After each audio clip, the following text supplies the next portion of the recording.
નમસ્કાર વિદ્યાર્થી મિત્રો, સેન્ટ ઝેવિયર શાળાના ઓનલાઈન ક્લાસમાં હું આપ સર્વેનું હાર્દિક સ્વાગત કરું છું.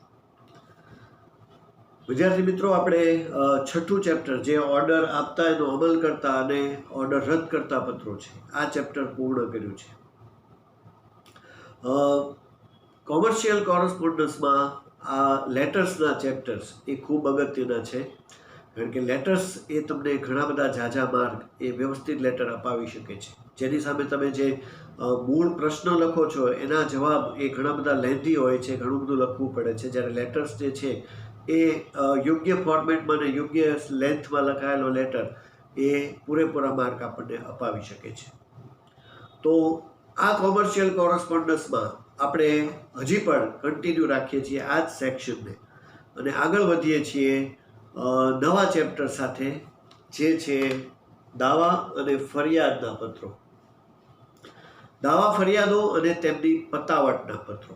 બરાબર, દાવો ફરિયાદ એના પત્રો કેવા હોય છે? દાવો અને ફરિયાદ એ સિમિલર શબ્દ છે અને પતાવટના પત્રો એટલે કે એનું સોલ્યુશન જે લાવતા પત્રો છે, જે એડજસ્ટમેન્ટ કરતા પત્રો છે. ટૂંકમાં કમ્પ્લેન લેટર્સ અને એનું એડજસ્ટમેન્ટ કરતા પત્રો, લેટર્સ એ રીતે કહેવાશે.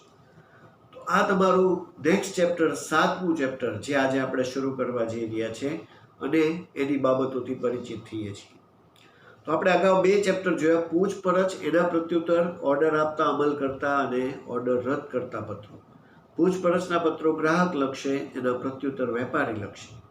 ઓર્ડર આપતા પત્રો ગ્રાહક લક્ષે, ઓર્ડરની સ્વીકૃતિ અમલ કરતા પત્રો વેપારી લક્ષે. રદ કરતા પત્રો અલગ થઈ જાય છે. અમુક વાર વધારેમાં વધારે ગ્રાહક લખે છે, અમુક કારણસર એ વેપારી પણ કરી શકે છે. પણ હવે જે બાબત આવે છે દાવા ફરિયાદ અને તેની પતાવટના પત્રો. પરંતુ દાવો કે ફરિયાદ એ કોણ કરી શકે? તો અહીંયા એ વિશે વાત કરીએ તો ફરીવાર દાવો ફરિયાદ એ ગ્રાહક કરે છે અને એની પતાવટ એ વેપારી કરે છે. બરાબર, તો આ પણ પાછું પૂછપરછ અને પ્રત્યુત્તરની જેમ જ બાબત આવી જશે. તમને એડ્રેસિંગમાં સરળતા રહે એટલા માટે કે ફરિયાદ ગ્રાહક કરે છે અને એની પતાવટ, જે ફરિયાદનું નિવારણ લાવવાનું છે, એ વેપારી કરે છે. એટલે એડ્રેસિંગમાં મુશ્કેલી ઘણી બધી ઓછી થઈ જાય છે. તો સમજીએ છીએ આ ચેપ્ટરની બાબતો એની પ્રસ્તાવનાથી જે આપેલી છે. તો પૂછપરછ ગ્રાહકને જ્યાં પરથી માહિતી મળી છે, કોઈ વેપારી પાસેથી છાપામાં જાહેરાત જોઈને કે વેપારીએ જે કાંઈ બાબતો કોઈને કીધી હોય ને કાંઈ જાણવા સગા સંબંધી પાસેથી મળી હોય, પછી એ પૂછપરછ કરે છે. વેપારી આ પૂછપરછનો પ્રત્યુત્તર આપે છે. પછી જે યોગ્ય લાગે છે એવા કોઈ એક વેપારીને પસંદ કરીને ગ્રાહક ઓર્ડર આપે છે, સ્વીકૃતિ વેપારી આપે છે. આ રીતે સંબંધ પ્રસ્થાપિત થાય છે અને વેપાર ધંધાનો એક શરૂઆત બને છે, એક કરાર બની જાય છે. તો આ સાથે વેપારનો વિસ્તાર જે છે એ પણ વ્યાપ પણ વધતો જાય છે, કારણ કે ગ્રાહક અને વેપારી એ કાયમી સંબંધિત થતા જાય છે અને એ બંને વચ્ચે ઘણા સમયનો લાંબો સમયગાળો જે છે એ પણ બની શકે છે. એટલે કે વેપાર ધંધો લાંબા સમય સુધી ચાલી શકે છે. પણ જેમ વ્યાપ વધતો જાય એમ જટિલતા પણ વધવાની સંભાવના રહેતી હોય છે, કારણ કે જેમ કામ વધે એમ માનવ સહજ સ્વભાવ છે કે ભૂલ થવાની શક્યતાઓ રહેતી હોય છે. કારણ કે છેલ્લે તો વેચનાર હોય કે ખરીદનાર હોય એ મૂળ તો વ્યક્તિ જ છે અને જેમ જેમ વ્યાપાર વધતો જાય એમ કોઈના કારણસર માનવ દ્વારા જે છે ભૂલ થવાની શક્યતાઓ રહેતી હોય છે. તો આ માલ સામાનના ભૂલમાં જે કાંઈ ભૂલ થવાની જે પ્રક્રિયા છે એ પછી વેચનાર પક્ષે હોય, બરાબર, કે ખરીદનાર પક્ષે, કે પછી તમે માલ સામાન મોકલાવો છે જે માધ્યમથી કોઈ વાહન દ્વારા, તો એની પ્રક્રિયામાં ભૂલ હોય. પણ આ બધી બાબતો જે છે એને લીધે રચાય છે એ મૂળ બેદરકારી કહેવાશે અને એ પરિસ્થિતિમાં આ પ્રકારના પત્રોની જરૂરિયાત ઊભી થતી હોય છે, જેને આપણે ફરિયાદ, દાવો એ પ્રકારના પત્રો કહીએ છીએ. બરાબર, તો ભૂલ થઈ છે, કારણ કે ભૂલ થવાની શક્યતાઓ રહેશે. ઘણી બધો વેપાર વધતો જાય પછી કોઈ ને કોઈ કારણસર ધીમે ધીમે જે છે એ બીજા વેપારીઓ એકબીજા સાથે ડીલિંગ કરતા હોય, ઘણા ગ્રાહકો બનતા જતા હોય, એટલે આ ગ્રાહકનો માલ સામાન કદાચ બીજાને મોકલાઈ જાય. એવી પણ આગળ વાત હતી કે આગળ ગ્રાહકની પણ ભૂલ હતી કે ભાઈ માલ સામાન પડ્યો છે તોય પણ ભૂલથી ઓર્ડર અપાઈ ગયો, આપણે ઓર્ડરના પત્રોમાં જોયું. તો એવી રીતે વેપારીથી પણ ભૂલ થઈ શકે. આનો માલ સામાન બીજાને મોકલાઈ ગયો, માલ સામાન થોડો ઓછો મોકલાઈ ગયો, આવું પણ શક્ય છે. એટલે આ બધી વસ્તુ ઉપરથી જે કાંઈ ભૂલ થઈ છે એને લીધે ફરિયાદ થવાની શક્યતાઓ, જરૂરિયાત ઊભી થતી હોય છે. એ આ ચેપ્ટરમાં ખાસ છે. અને ફરિયાદ જે કહી શકાય કે ફરિયાદને કનડગત રૂપ કે માથાના દુખાવા તરીકે, શરીર દર્દ તરીકે ગણવામાં આવે છે. વેપારીઓ એવું માને છે કે અમુક ગ્રાહકોને એવી ટેવ જ પડી છે કે વારાઘડીએ જે છે ફરિયાદ કર્યા જ કરે છે. એ સ્વરૂપે આ દ્રષ્ટિબિંદુમાં બદલાવ લાવવાની જરૂર હતી. પહેલાંના વેપારીઓ, જે જૂના વેપારીઓ છે, એવું જ કહેતા કે ફરિયાદ ન થવી જોઈએ, અમે તો સર્વશ્રેષ્ઠ છીએ, ફરિયાદની શક્યતા નથી. તો એ લોકો એને કનડગત ગણતા કે આ નિવારતા નહીં, એટલે ટૂંકમાં એનું નિવારણ ન લાવતા કે ના ફરિયાદ નહીં, અમારે તો જે છે મોકલાયું બરાબર જ હોય, એવી રીતે એ. પણ હવેના જે વેપારીઓ છે, જે આધુનિક છે અને ધીમે ધીમે જે વેપાર ધંધામાં આગળ વધે છે, એવા વેપારીઓ આ ફરિયાદની જે આલોચના છે એને પણ સ્વીકારે છે. એ લોકો આ ફરિયાદને કનડગત કે એવું નથી વિચારતા, આ પોતાની જે પરિસ્થિતિ ઊભી થઈ છે, જે કાંઈ ભૂલ થઈ છે એને સુધારવાની એક તક માને છે કે ના અમારાથી પણ શક્ય છે, ભૂલ થઈ ગઈ છે, તો ભૂલને સુધારવા માટે જે કાંઈ આપણે ફરિયાદ થઈ છે અમારા માટે આ ભૂલ ફરીવાર ન થાય, એ એક પ્રકારનો એક તક મળી છે અમને. અને એ નવા વેપારીઓ, આધુનિક વેપારીઓ આ જે બાબત છે, પ્રક્રિયા, એને એક હકારાત્મક વલણ તરીકે લે છે કે ના ભૂલ તો થવાની, ભૂલ થશે, પણ જો ફરિયાદ થઈ છે તો ગ્રાહક હંમેશા સાચો છે, બરાબર. અને ગ્રાહક કારણ વગર ફરિયાદ ન કરે. તો આલોચનાને પણ સ્વીકારી અને વેપારીઓ જે છે પોતાની નબળાઈઓ જાણી અને પોતાનો જે વેપાર છે એને આગળ વધારવાનો પ્રયત્ન કે ના અમારી આટલી નબળાઈ રહી ગઈ છે, આ બેદરકારી છે, આ અમે સ્વીકારીએ છીએ, પણ હવે આગળ આવું ક્યારેય નહીં બને. એવી રીતે વેપાર ધંધામાં આવું શક્ય છે કે ભૂલ થઈ જાય પણ એને સ્વીકારી અને એનું પતાવટ કરવી એ વેપારીઓની આવડત અને કુને ઉપર રહેશે. આ રીતે ગ્રાહકને ટકાવી રાખી અને પોતાનો વેપાર પણ આગળ વધારતા રહેવું. એ મુજબ કે ભાઈ વેપાર જગત છે તો ફરિયાદ, ભૂલ થવાની શક્યતાઓ છે, એટલે ફરિયાદ દાવો થવાનો જ છે, પણ એને યોગ્ય નિરાકરણ લાવી અને ગ્રાહક પણ ન ગુમાવવો પડે, પૈસા પણ ન ગુમાવવો પડે, એ રીતે થઈ અને નિવારણ લાવવું એ પતાવટ કહેવાશે. તો આ માટે આધુનિક જે કાંઈ વેપારીઓ છે, ઘણા બધા જે વેપારીઓ છે, પોતાના વેપાર માટે અમુક પ્રકારના જે છે એ સૂત્રો જેને કહી શકાય એ અપનાવે છે. વેપારીઓ આવા એક સૂત્રનો પ્રયોગ કરે છે કે ગ્રાહકનો સંતોષ એ જ અમારો નફો. ગ્રાહકને સંતોષ થાય તો અમને નફો જ છે, બરાબર. એવું એક સૂત્ર એ વેપારીઓ અપનાવ્યું છે કે ભાઈ ગમે એમ થાય, ભલે થોડી ખોટ ખાવી પડે, પણ ગ્રાહકને સંતોષ તો મળવો જ જોઈએ. બીજું એક સૂત્ર છે જે વેપારીઓએ અપનાવ્યું છે, એ છે કે સંતુષ્ટ હો તો સૌને કહો, ન હો તો અમને કહો. બરાબર. આ પણ એક વેપારીઓ દ્વારા અપનાવેલું, સારા વેપારીઓ દ્વારા અપનાવેલું સૂત્ર છે કે તમે સંતુષ્ટ છો તો બીજા બધાને કહો કે નહીં જો આ વેપારીએ કેટલું જે છે સારું, એનો સર્વિસ કેટલી સારી છે. પણ જો કોઈ ભૂલ હોય કે તમે સંતુષ્ટ ન હોય તો પહેલાં અમને કહો, એટલે અમે અમારી ભૂલ સુધારી શકીએ. આ બંને સૂત્રો દ્વારા વેપારી એ ગ્રાહકનો વિશ્વાસ જીતવાનો પ્રયત્ન કરે છે, બરાબર. કે ફરિયાદ થશે પણ ફરિયાદનું નિરાકરણ, પતાવટ પણ અમે ચોક્કસ કરશું અને હવે પછી આવી ભૂલ ન થાય. આ એક અમને મળેલી તક છે જેનો અમે સુધારા તરીકે પ્રયોગ કરશું. આવી વાત આ ચેપ્ટરના પ્રસ્તાવના શરૂઆતમાં આપેલી છે. અને ભૂલને લીધે જ આ પ્રકારની જે પત્રો છે એની જરૂરિયાત ઊભી થતી હોય છે. પણ માત્ર ભૂલ નહીં, એમાં અમુક સંજોગો જે છે એ ઊભા થતા હોય છે કે જેને લીધે આ પ્રકારના પત્રો જે છે એ લખાતા હોય છે. તો તમને અહીંયા પત્રોની જરૂરિયાત ક્યારે ઊભી થાય છે કે દાવો ફરિયાદની જરૂરિયાત શું છે, બરાબર, એ બાબતો તમને એક પછી એક અહીંયા આપેલી છે. આ એકચ્યુઅલી જે આગળ ભૂલ કીધી કે આવા કારણો હોઈ શકે એ જ બતાવેલા છે કે આવા કારણોસર દાવો ફરિયાદ થઈ શકે છે. તો આ આપણે જોઈએ છીએ એક પછી એક કે દાવા ફરિયાદના પત્રોની જરૂરિયાત શું છે, બરાબર. પહેલું, ઓર્ડર પ્રમાણેનો માલ સામાન મોકલવામાં વેપારી તરફથી વિલંબ થાય. જો દાવો ફરિયાદ મેજોરિટી જે છે એ ગ્રાહક જ કરે છે, બરાબર, એટલે ગ્રાહકની રીતે જ આમાં બતાવેલું છે. પણ કોઈ કારણસર જે છે એ વેપારીએ પણ કોઈ ભૂલ કરી હોય તો એનો સ્વીકાર પણ વેપારીએ કરી લેવો જોઈએ, એ ખાસ છે. અહીંયા જે કાંઈ બાબતો આપેલી છે એમાં જરૂરિયાત એટલા માટે કે ગ્રાહક જે વેપારીએ ભૂલ થઈ છે એને અનુસંધાને આ પત્ર લખે છે. તો પહેલું એવું કીધું છે કે વેપારી તરફથી માલ સામાન મોકલવામાં મોડું થયું, વિલંબનું કારણ ફરિયાદનું કારણ બને છે. તમે જે તારીખે કીધી છે એ તારીખે વેપારીએ માલ સામાન ન મોકલ્યો. બીજું, મળેલ માલ સામાનના વજનમાં ઘટ પડે. વજનમાં ઘટ એટલે માલ સામાન જેટલો વજનમાં હતો એની કરતાં ઓછો આવ્યો. બરાબર, તો આવું કારણ ફરિયાદનું કારણ બની શકે છે અને એને લીધે ગ્રાહક ફરિયાદ કરે છે. બીજું, વેપારી તરફથી નમૂના મુજબનો માલ સામાન ન મોકલવાને બદલે ઉતરતી ગુણવત્તાવાળો માલ સામાન મોકલવામાં આવ્યો હોય. બરાબર, તમે જે ક્વોલિટી પહેલાં કીધી હતી ઓર્ડર વખતે એની બદલે વેપારીએ જ્યારે માલ સામાન મોકલ્યો ત્યારે નબળી કક્ષાનો કે ગુણવત્તાવાળો માલ સામાન મોકલ્યો. આ લીધે ગ્રાહક ફરિયાદ કરે છે અને આ પ્રકારના જે પત્રો છે એની જરૂરિયાત ઊભી થતી હોય છે. ઓર્ડરમાં દર્શાવેલ માલ સામાન કરતાં તદ્દન જુદી જ જાતનો માલ સામાન વેપારીએ મોકલ્યો હોય. જો માલ સામાન આખો બદલાય જ ગયો હોય, તમે મંગાવ્યું છે ટેપ અને એ મોકલી દે સીડી, બરાબર, આ તો એક એક્ઝામ્પલ છે. પણ ટૂંકમાં આવું બની શકે કે ઘઉં મંગાવ્યા છે ચોખા આવી ગયા. આવી ભૂલને લીધે ફરિયાદ શક્ય છે. ત્યાર પછી માલ સામાન વહન દરમિયાન કે યોગ્ય પેકિંગના અભાવે માલ સામાનને નુકસાન પહોંચ્યું હોય.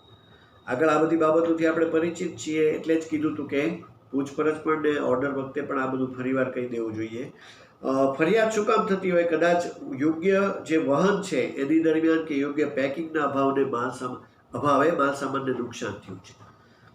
જે માલ સામાન જેમાં મોકલવામાં યોગ્ય હતો એની બદલે કોઈ વેપારીએ કોઈક એવા વાહનમાં મોકલી દીધું જેને લીધે માલ સામાન તૂટેલી હાલતમાં આવ્યો, ખરાબ હાલતમાં આવ્યો, કે પેકિંગ યોગ્ય ન કર્યું જેને લીધે અંદરથી માલ સામાન તૂટી ગયો, તો આ પણ ગ્રાહકની ફરિયાદનું કારણ બને છે.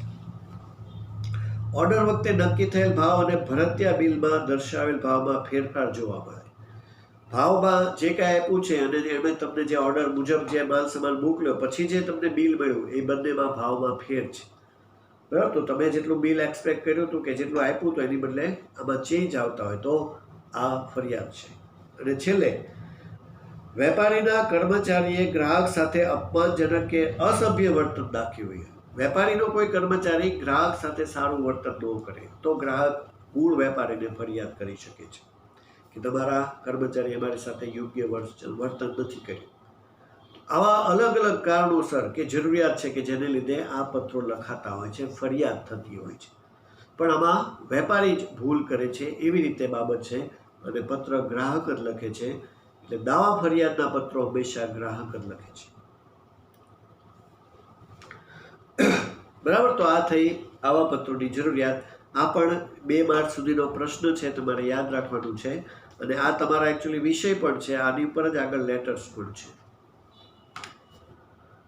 તો હવે આગળ આવે છે કે આમાં જે ધ્યાનમાં રાખવા લાયક બાબતો, દાવો ફરિયાદ કરતી વખતે ગ્રાહક પત્ર લખે છે ત્યારે એને પત્રમાં શું ધ્યાનમાં રાખવું જોઈએ એ તમને અહીંયા એક પછી એક આપ્યું છે.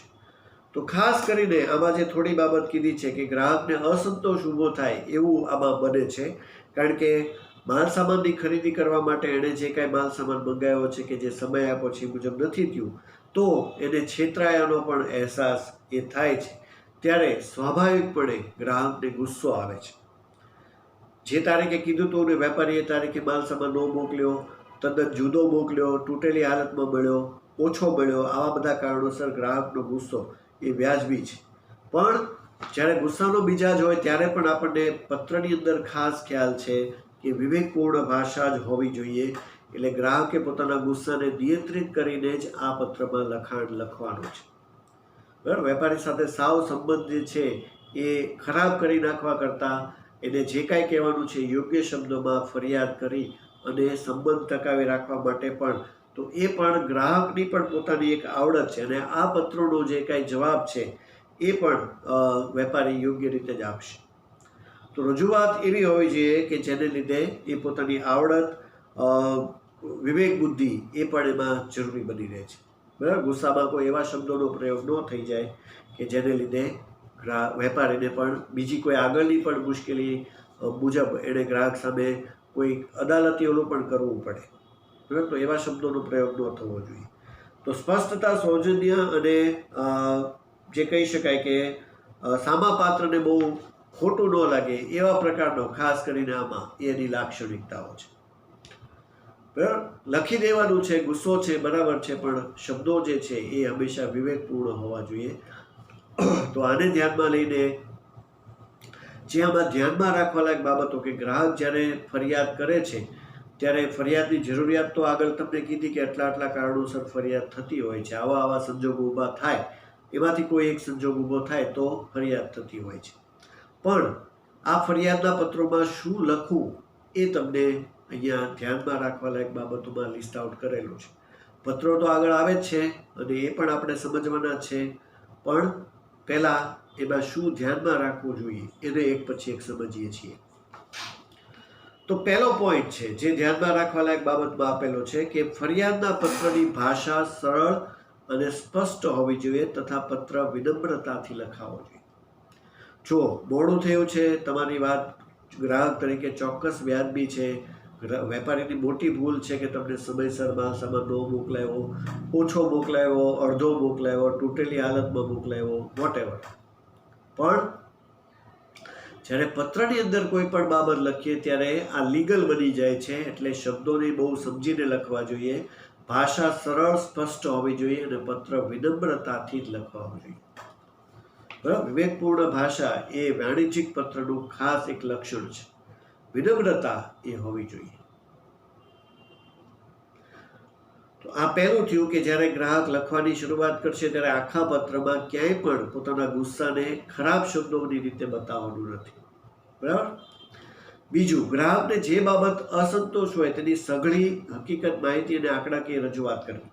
જો જે કાંઈ ભૂલ થઈ છે, જે કાંઈ ફરિયાદ તમારી છે એની બધી વિગતવાર માહિતી, જ્યાં આંકડાની જરૂર પડે, કોષ્ટકની જરૂર પડે, બધું દર્શાવીને આખો પત્ર લખવો જોઈએ. ટૂંકમાં કોઈ વસ્તુ છુપાવી ન જોઈએ. જે કાંઈ કહેવાનું છે એ સારી ભાષામાં પણ બધું કહી દેવાનું છે, હકીકત જ કહેવાની છે, કોઈ ખોટું વધારીને ફરિયાદ નથી કરવાની. જે બન્યું છે એ જ પ્રસંગને તમારે વેપારી સમક્ષ લાવવાનો છે. ત્રીજું, જે બાબતની ફરિયાદ કરતા હોય અંગેના ઓર્ડર પત્રનો સંદર્ભ આપવો. બરાબર, તમે કયા ઓર્ડરની વાત કરો છો એનો તમારે એની તારીખ, એ બધું જે છે આગળ જેમ પત્રોમાં સંદર્ભ આપ્યો છે એમ કે આ તારીખને અમે તમને ઓર્ડર આપ્યો હતો, બરાબર, આટલો ઓર્ડર હતો, એ બધું ફરીવાર રિપીટ કરવું જોઈએ જેથી વેપારીને તરત આઈડિયા આવી જશે. આ રીતે પત્રમાં સરળ અને સારા શબ્દોમાં લખવાનું છે. ચોથું, પત્રમાં જે બાબત અંગે ફરિયાદ કરવામાં આવે તેનો દાવો સ્પષ્ટ હોવો જોઈએ. જે ફરિયાદ છે એ યોગ્ય હોવી જોઈએ, બસ સ્પષ્ટ રીતે ભાઈ આવું બન્યું છે. પછી મેં કીધું વધારાની કે ખોટી બાબત જે હકીકત નથી એવી બાબતો તમે જોડી દો, એ યોગ્ય નહીં કહેવાય. એટલે બની શકે પછી તમારો દાવો જે છે સ્વીકારવામાં પણ ન આવે. તો સ્પષ્ટ દાવો હોવો જોઈએ, જે કાંઈ કહો એ વિગતવાર અને સાચું જ હોવું જોઈએ. પાંચમું, દાવો ફરિયાદ અંગે વેપારી પર સીધો આરોપ ન મૂકતા પરિસ્થિતિના સુધાર માટે કઈ રીતે સમાધાન કે વળતર શક્ય છે તેના વ્યાજબી સૂચનો ગ્રાહકે કરવા જોઈએ. જો સીધું ગ્રાહક સામે એવી ખરાબ શબ્દોમાં કે એવી બાબતોથી એમની પર સીધો આરોપ મૂકી દેવામાં આવે એ યોગ્ય નથી. વાણિજ્યિક દ્રષ્ટિએ આ વસ્તુ બરાબર નથી. ભૂલ થઈ છે પણ તમે સઘળી હકીકત કહો, સાથે શું કીધું છે કે જો તમારે વેપારી પાસેથી જે કાંઈ નુકસાન થયું છે એનું વળતર મેળવવાનું હોય, સમાધાન કરાવવાનું હોય તો એની પણ વિગતો, એના જે સૂચનો છે એ ગ્રાહક તરીકે તમારે વેપારીને કરવા જોઈએ કે અમને આટલું નુકસાન થયું છે, તમે શું વળતર આપી શકો છો કે આટલું વળતર આપી શકશો, બરાબર. તો આ બધી આંકડાકીય માહિતીને યોગ્ય રજૂઆતથી જ વેપારી જે છે આપણને થયેલું નુકસાન ભરપાઈ કરી આપશે. કારણ કે ભૂલ તો એની છે જ તે, પણ યોગ્ય રીતે આપણે એનું વર્ણન કર્યું હોય અને સારા શબ્દોમાં લખ્યું હોય તો ગ્રાહક આપણને ચોક્કસ એની સામે પતાવટ સારી રીતે કરી દેશે.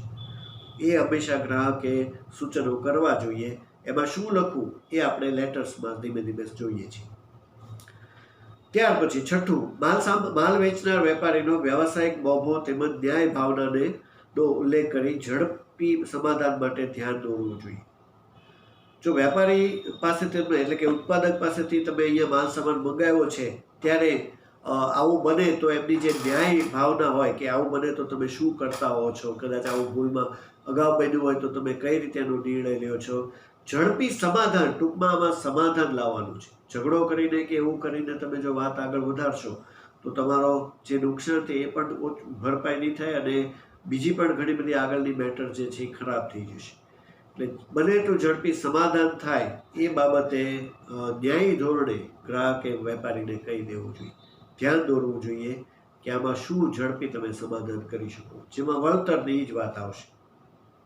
બરાબર.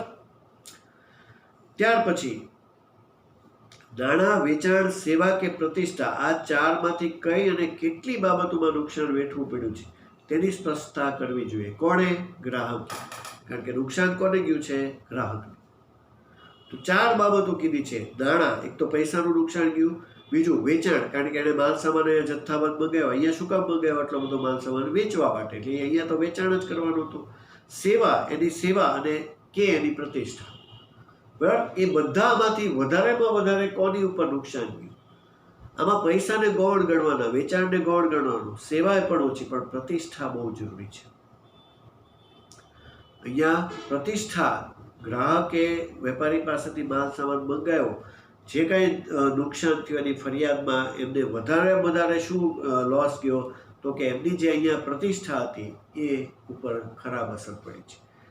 એ જેમાં ટૂંકમાં જે કાંઈ હોય, 4માંથી જે બાબતો હોય એમાં વધુમાં નુકસાન શેમાં ગયું છે એની સ્પષ્ટતા ચોક્કસ કરવી જોઈએ.